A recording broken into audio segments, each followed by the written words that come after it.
We are here with Ernie Ward. He is the author of Chow Hounds. It's a book on dog obesity and nutrition, as well as the founder of the Association for Pet Obesity Prevention.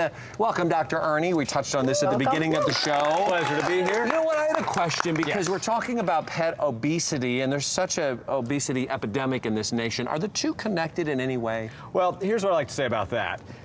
You do the math. We've got 68% of adults in the U.S. that are estimated to be overweight or obese by the CDC. We've got 54% of all dogs and cats. That's 88 million plus. You do the math. Obviously, there's a corollary. We're exporting our obese problem to our pets, and we're doing it primarily through a variety of some simple steps that people can avoid at home. So we're on a diet, we have to have our dog on a diet. Sort of. It's just making healthy choices. I mean, that's where we make the mistake. We tend to do too much, too little. I mean, we make these classic mistakes. And I think the most important thing, if I could do one thing for all the viewers today, it would be to measure their food. Yeah. Measure their food in a measuring cup? This is the most important tool a pet owner has in the war against obesity. A simple measuring cup. Too few people ever measure their pet's food. You know how most people feed, right? Yeah. You just kind of scoop it in, keep it full. Dog looks up in bags, it's time to feed them. Well, how do I know how much my dog is? If I have a little dog, if I have a middle-sized dog or a big dog, how do I know how much? This is where you've got to have that conversation with your veterinarian, because it's not as easy as you would think. And let me tell you, it's not even made simple by the pet food manufacturers. When you buy a bag or a can of pet food,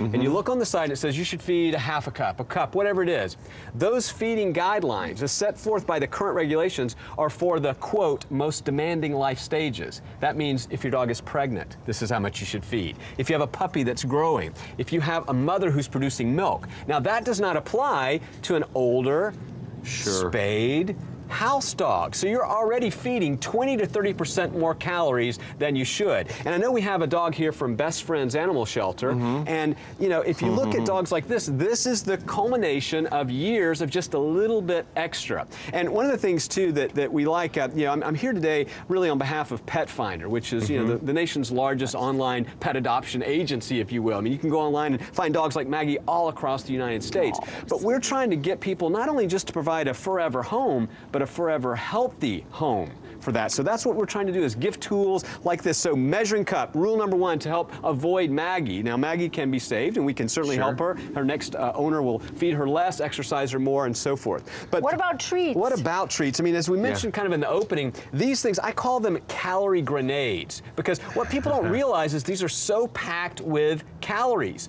unhealthy sugar and fat. So, I mean, you give your dog this, as I mentioned before. I tell everybody, I said, give your dog a treat, eat a donut.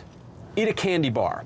Now do that 3 or 4 times a day, and you're not going to... You're not supposed to agree with him. All right, I'll eat a donut. You're supposed to say that's not healthy. It's not healthy. That's right. So we've got to put it in perspective. The other thing is, I think you had mentioned earlier, your kids like to call it pizza bones. Pizza bones. How many Americans go around and they have leftover pizza and they're like, hey, Brutus, get over here. You want a little? And we give them that, and a lot of calories packed into a small amount. They cut the crust, just so you know, the crust is called the pizza bone, because they don't like to eat the crust. Right. So make healthy choices. If you're eating some blueberries, share a little with your dog. If carrots, you know, all these things. I mean, I love pumpkin. You know, I love sweet potatoes, but skip the pie.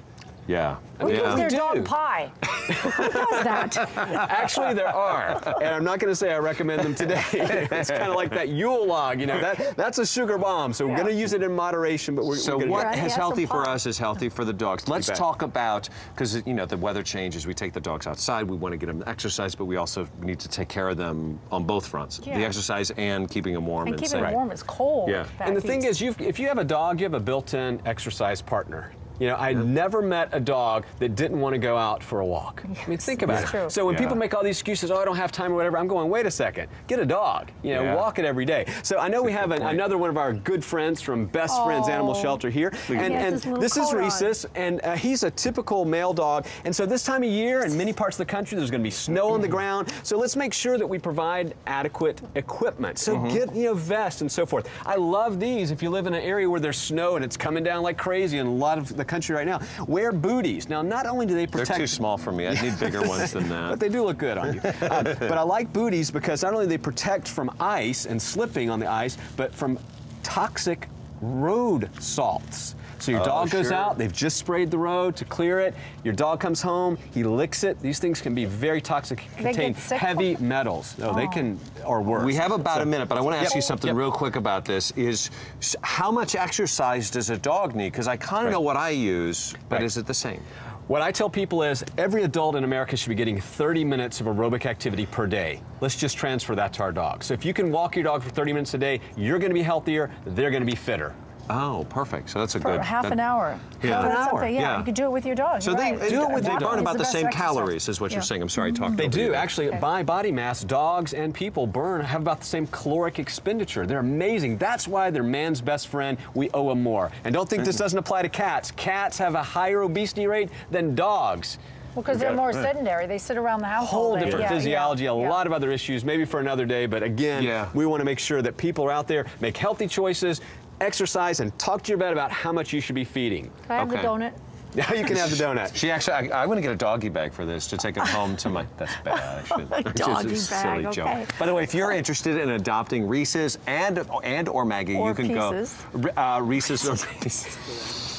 I don't know where that Go came to from. petfinder.com and you can click on the home and family post, or you can also visit our website, hallmarkchannel.com/home and family. For more on Dr. Ernie and his work with the Association for Pet Obesity Prevention, visit his website, drernieward.com. Thank you so much, Doctor. They're so cute, and they're eyeing all this stuff on the table. Up next, we are going, they need a home. We're going back outside, or we're going to stay outside with the Fab Four. Wait Don't till go you see away. what they have planned. Yeah.